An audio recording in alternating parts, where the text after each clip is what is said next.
Nah, oke Mas, selamat malam Mas. Malam. Oke, sebelumnya saya izin perkenalan dulu ya. Ini nama saya Noval. Jadi kebetulan pada malam ini, pada hari ini saya bagian berjaga di instansi psikologi ini ya. Jadi pada hari ini yang akan menangani Mas itu saya, lebih tepatnya seperti itu. Oke, tadi dari perjalanan dari rumah sampai sini aman kan Mas? Aman, lancar. Oke, alhamdulillah kalau gitu.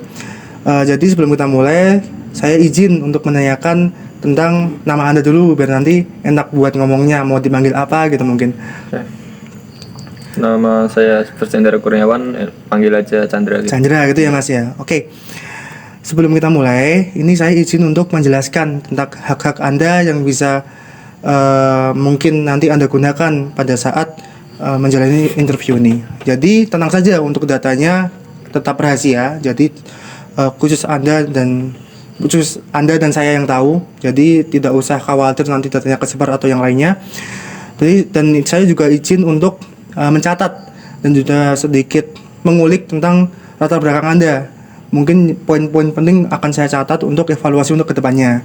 Jadi nanti misal Anda datang ke sini, saya udah ada data Anda untuk menjelaskan apa sih hal yang baik untuk Anda ambil untuk kedepannya. Bisa dipahami Mas sampai sini? Bisa. Oke, nanti selama wawancara, semisal ada pertanyaan yang kurang nyaman, Anda juga bisa menolak untuk menjawab. Itu hak Anda juga. Oke. Bisa dipahami ya? Bisa. Oke, jadi kurang lebih nanti wawancaranya sekitar 25-30 menit. Dan bisa dimulai sekarang atau nanti? Sekarang aja. Oke, baik ya. Sebelumnya saya izin untuk mendapatkan beberapa informasi dari Anda ya. Ya. Saya sudah dapat sedikit biodata Anda tadi juga. Anda mahasiswa ya, bener ya? Mahasiswa, orang Bali juga ya? Ya. Baik. Untuk jurusannya apa, kalau boleh tahu Mas? Jurusannya Desain Komunikasi Visual. Desain komunikasi, oke. Langsung aja ya Mas ya. Ya. Nah, ini kan Masnya udah datang ke sini ya. Jadi saya ingin menanyakan beberapa pertanyaan buat Andanya. Yang pertama, untuk alasan utama Anda datang ke sini itu apa? Sebenarnya buat mengatasi masalah, ya mungkin masalah mental yang ini baru-baru terjadi sih. Soalnya baru aja mengalami putus gitu dari pacar. Ya. Jadi after break up ya Mas ya? Ya. Oke. Oke Mas. Kalau boleh tahu sejak kapan itu Mas? Lumayan 1 tahun yang lalu. 1 tahun yang lalu, tapi masih kerasa sampai sekarang Ya. jadi ya? Masih mengganggu juga pastinya ya? Ya. Mungkin ada sedikit keluhan yang bisa lebih dijelaskan Mas. Kan after breakup tuh mungkin yang merasa diganggu tuh apanya dari efek after breakupnya itu? Sebenarnya mengganggu tuh apa ya, kenangan mungkin yang sempat sering terlintas saat berada di tempat-tempat tertentu. Itu ya. Jadi itu perasaan yang akhir-akhir ini sering dirasakan ya Mas jadi ya. Jadi untuk mungkin ada kayak perasaan cemas, sedih atau tertekan tuh jadi sering muncul atau gimana Mas? Cukup sering muncul, terutama perasaan sedih tentu, cemas juga ada. Ya baik. Kalau saya boleh tahu, ini dalam seminggu terakhir, apakah frekuensinya rasa sedihnya itu terasa sangat kuat atau mungkin baru akhir-akhir ini belum ada 1 minggu? Sebenarnya untuk minggu-minggu terakhir ini tuh sudah agak menurun daripada yang kemarin-kemarin gitu. Tapi tetap mengganggu sih. Baik-baik. Jadi untuk faktornya tadi Mas ya after breakupnya sebenarnya lebih ke masalah percintaan di sini. Oke. Mungkin ada, kalau saya boleh tahu nih Mas, mungkin ada peristiwa tertentu nggak sih yang cukup berpengaruh dari rasa sedih Anda? Kan after breakup luas banget tuh Mas. Ada nggak mungkin apa gitu? Maksudnya? Kayak misal kalau orang lagi sakit, misalnya dia bilang sakit kepala gitu kan, itu kan yang sakit bagian mananya gitu. Nah kan hampir sama-sama atau breakup tuh pasti ada peristiwa yang mungkin jadi pemicu utamanya. Apakah pada saat putusnya atau ada hal lainnya pemicu atau breakupnya yang bikin kamu terganggu pikirannya seperti itu? Yang terganggu tuh bukan saat kami sudah tidak menjalani hubungan lagi atau di saat kami sudah di saat dia sudah memutuskan untuk tidak berhubungan lagi, tapi kenangan dan juga tempat yang gini, Mas. Misalkan kami memiliki kenangan di beberapa tempat dan memiliki rencana untuk mengunjungi suatu tempat dan udah ada plan, udah matang plannya di suatu tempat, dan kebetulan saya sekarang kuliahnya ada di tempat itu. Jadi mungkin tempat yang sudah di riset sebelumnya, tempat yang harusnya menjadi kunjungan kami itu hanya dikunjungi oleh saya saja, dan itu membuat saya terganggu. Baik, jadi lebih ke kenangannya ya Mas yang Iya. masih belum bisa dilepaskan sampai sini ya. Ya. Jadi mungkin ada nggak sih kayak respon Anda tuh gimana untuk mungkin melepaskan rasa itu gitu? Ada responnya nggak? Untuk mengatasi ya, sebenarnya ini tuh langkah yang ku ambil, tapi belum mengatasi juga, cuman menahan atau mengalihkan perhatian saya. Itu langkah yang saya ambil. Yang pertama tuh menyibukkan diri tentu saja dengan mengikuti acara-acara di kampus, mengikuti hima dan lain-lain gitu. Dan bermain bersama teman itu juga mengurangi rasa cemas saya. Jadi Mas yang mencari kesibukan gitu ya Iya. Mas ya. Oke Mas, kalau boleh tahu sebelum dari peristiwa ini kan jadi hal yang terjadi karena satu orang ya. Iya. Sebelumnya pernah nggak ngalamin hal yang sama sebelum dari ini? Maksudnya mengalami kecemasan yang sama, tapi bukan dari orang ini. Pernah nggak? Mungkin Pernah. sebelumnya hubungan juga seperti ini? Sebenarnya bukan hubungan. Cemasnya lebih ke takut takut akan teror sih. Jadi dulu pernah mengalami kecemasan yang hebat gitu saat sebenarnya berhubungan sama seseorang lagi, tapi tidak yang sampai pacar, cuman berteman, dan ada orang lain yang salah paham. Nah, lalu masalahnya tertimpa pada saya. Oke, bisa saya pahami. Kalau boleh tahu Mas, sebelum kesini Abang nggak sih mungkin orang terdekat yang Mas bisa ajak cerita gitu sebelum Anda kesini? Sebenarnya mereka tuh bukan nggak bisa diajak cerita, bukan berarti mereka nggak dekat, bukan berarti mereka bukan teman, tapi emang dari dulu mungkin habit ya. Aku lebih sering menutup diri atau berusaha buat nggak peduli sama masalahnya lagi. Jadi lebih kayak tipe yang cenderung menyimpan sendiri ya Mas ya? Bisa jadi. Jadi itu juga oke, bisa dipahami. Jadi untuk dari Mas sendiri lebih senengnya untuk mungkin memecahkan sendiri gitu Mas? Atau minta saran juga sempat minta saran, terus cerita juga sempat, cuman nggak sering gitu. Jadi ya cerita kalau misalkan mereka mau tahu. Aku sebenarnya kalau mereka mau tahu, aku cerita nggak apa-apa juga sih sebenarnya. Cuman kalau buat memulai cerita itu aku jarang. Baik, belum oke. pernah. Jadi sebelum saya lanjut lagi ini coba saya rangkumin ya Mas ya. Ya. Berarti yang pertama Masnya kesini tentang karena ada masalah kecemasan. Yang pertama penyebabnya karena after break up ya. Dan itu sebenarnya sudah satu tahun yang lalu. Tetapi beberapa minggu ini sempat muncul meskipun mulai rendah lagi gitu ya.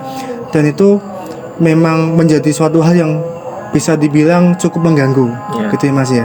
Apalagi kalau ke tempat-tempat yang mungkin sempat didatengin, kayak ke riset lagi gitu ya Mas seperti itu ya. Oke. Kita lanjutin ya Mas. Kan saya tadi udah sedikit menggali tentang permasalahan Anda gitu. Dan dari cerita Anda yang Anda sampaikan tadi terlihat bahwa kondisi ini cukup berpengaruh pada kesejahteraan Anda. Dalam artian aktivitas juga pasti terganggu. Benar ya Mas ya? Ya. Jadi perasaan seperti yang Anda alami sebenarnya cukup umum terjadi pada orang yang menghadapi tekanan yang serupa. Jadi cukup umum. Tapi juga tidak bisa dipungkiri bahwa respon orang-orang dari banyak kasus yang hampir serupa itu beda-beda juga. Ada yang memilih terbuka kepada teman-temannya, ada seperti Masnya yang mungkin lebih habitnya mungkin jarang ngomong juga.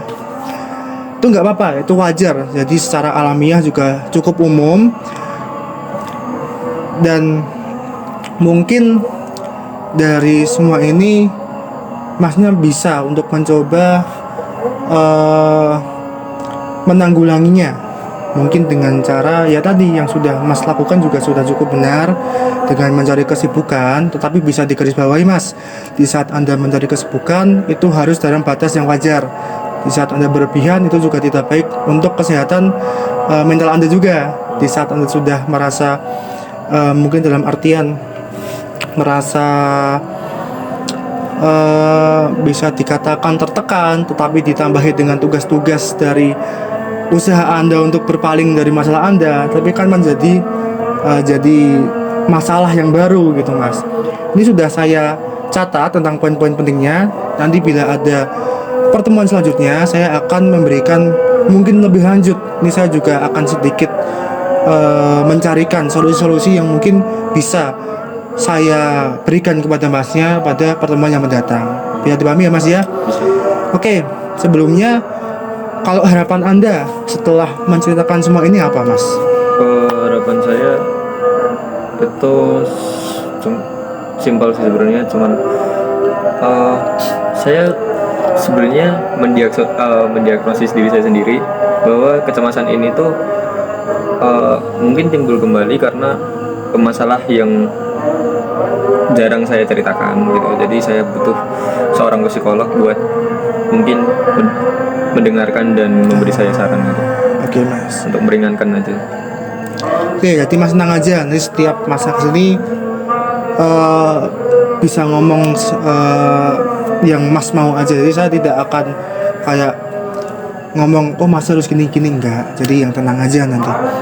Jadi kalau semisal nih Mas, nanti kondisinya kok berlanjut, yang paling Anda khawatirkan tuh apa? Kalau kondisi cemas ini berlanjut, yang saya khawatirkan ya sebenarnya tugas saya sih Mas. Tugas, terus kecemasan tentang masa depan. Mungkin saya merasa itu bakal berpengaruh karena kecemasan ini buat saya jadi nggak mood buat ngerjain tugas. Terus mungkin nanti berpengaruh sama IPK saya. Terus wisuda jadi tertunda, keluarga menjadi bertambah bebannya karena UKT gitu.